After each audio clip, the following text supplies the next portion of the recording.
Chapter 33. It was a quiet night on the radio. Just sand dunes and moonlight and silence, and one's own thoughts about sand and Sandhurst and Sandringham, and the grains ever trickling through the sandglass of eternity. Silence broken by bursts of crackling radio, urgent requests, demands for intel. Then a voice rang, requesting information on nearby Taliban sightings. It was a female pilot's voice. We chatted for a few moments, then the airwaves were filled with catcalls from the other military personnel listening in. They told us to get a room. It was enjoyable talking to this young female, but then suddenly I had visions of what her life would be like if anyone got wind of this and discovered both of our identities. She could be hounded by the press, possibly losing her job and her sanity, driven into hiding. It was an appalling prospect. "Listen, I think we should keep this professional," I stuttered, Hugh Grant-like, into the microphone. "Pardon, Hedgehog 7, she said back. Hedgehog 7 was my radio call signal. When I had first heard it, I knew it was another message from the universe. The damn universe with its perverse sense of humor. It was the hedgehog I had seen that night when I was at Eden, calling to me again, wriggling its enigmatic nose and shuffling its spiky little bottom, telling me that all would be well. "I just think we shouldn't let things move too fast," I stammered. "I think you're a great girl and all that. Please don't misunderstand me." "Please repeat, Hedgehog 7, she said. "I'm not receiving you. I just need directions on where to land and deliver those crates of lavatory disinfectant." "Atta girl. Pretend that there was nothing between us. Move on with your life. That's the way to play it." I punched the air again. We never spoke after that, but I always felt there really had been a spark between us. This is so cringeworthy. I remember that part in Spare. Harry's just full of himself. Chapter 34. After months out there, near the very epicenter of the war, I was finally face to face with pure evil. My blood ran cold. One is trained to face the enemy, rigorously prepared to understand their maneuvers, their techniques, how they undermine and destroy. Yet, when one is confronted with the reality, one calls on one's deepest resources to stay calm and act sensibly to protect oneself and the ones one care about. Say one more time. The journalist had been invited in by the top brass to watch along as I performed my duties. He was one of the swarm of the creatures who had gathered, insect-like, as soon as they were given the opportunity. Every moment I was in their presence, I felt like there were maggots crawling over my skin. Every move I made, I was under extreme scrutiny, with danger in the tiniest error that might cascade into a life-threatening shitstorm. I called on all my resources and held it together. The presence of the enemy was a burden I had to outlast.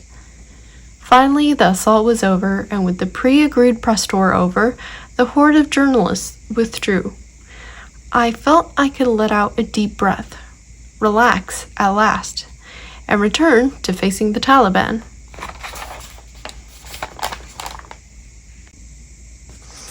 Chapter 35. I completed 2 tours in a combat zone. Now it was time to go home. When we left the airbase at Afghanistan, however, we were sent to a secret location for a compulsory week's decompression. All around, soldiers wandered aimlessly. Many of us were confused, angry, or not even sure what we were feeling. A comedy gig was laid on, and we were all expected to attend. Hardly anyone laughed at a single joke. I felt bad for the poor comedian sent all the way out to the Middle East to do surely one of the toughest gigs on the planet. I watched as this performer energetically goofed around and tried to entertain in front of a phalanx of stony-faced strangers who simply watched his antics pitilessly, refusing to give the smallest sign of approval. I had absolutely no idea whatsoever how he could possibly be feeling. Chapter 26. Back in Britain after Afghanistan, I was a lost soul. I felt anxious at public events, frequently having panic attacks. Like many a young man, I self-medicated. I was papped constantly going into or coming out of nightclubs, associating with models. To avoid photographers, I had my bodyguard pack me into the boot of his car. It was a weird feeling. I didn't know what it was about being the family spare that gave me the idea of hiding in there. At that time, I felt I had only a few best friends I could count on. They were called Whiskey and Gin, Vodka and Rum, Southern Comfort, and Sambucha. Funny names for corgis, I thought, but perhaps Granny had named them to bring back memories of her dear mother. Either way, at least with the dogs, I found unquestioning friendliness. Chapter 37. It was a fancy-themed dress party and my presence was mandatory. The theme was tribes and colonizers. I didn't have a costume, but at the last minute discovered a higher place near to the party venue.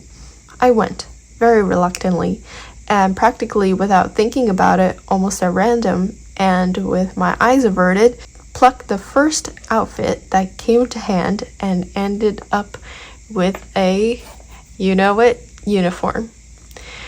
Willie and Kate were there, and it was probably their idea, to be honest. I really can't recall.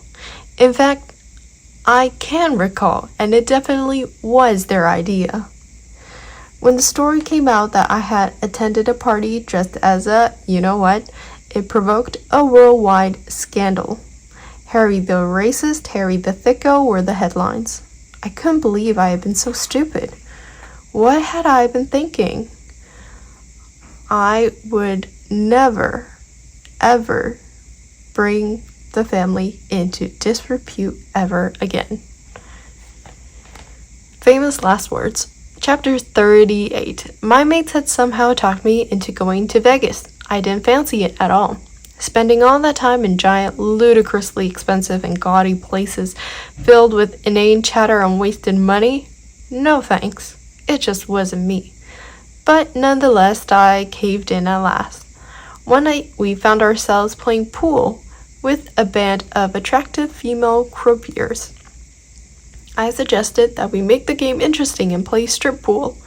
Within minutes, I was utterly nude. It was all just a bit of fun, and there was a lot of guffawing and backslapping, as well as natter clutching. Next day, the pictures were all over the world. It was a giant scandal. Harry the Nudist, Harry the Thicko, a right royal idiot, said the headlines. I couldn't believe I had been so stupid. What had I been thinking? I vowed never ever to bring the family into disrepute ever again. Okay, I just had deja vu. After all, if one cannot count on honor among scantily clad Las Vegas croupiers, what had happened to the world?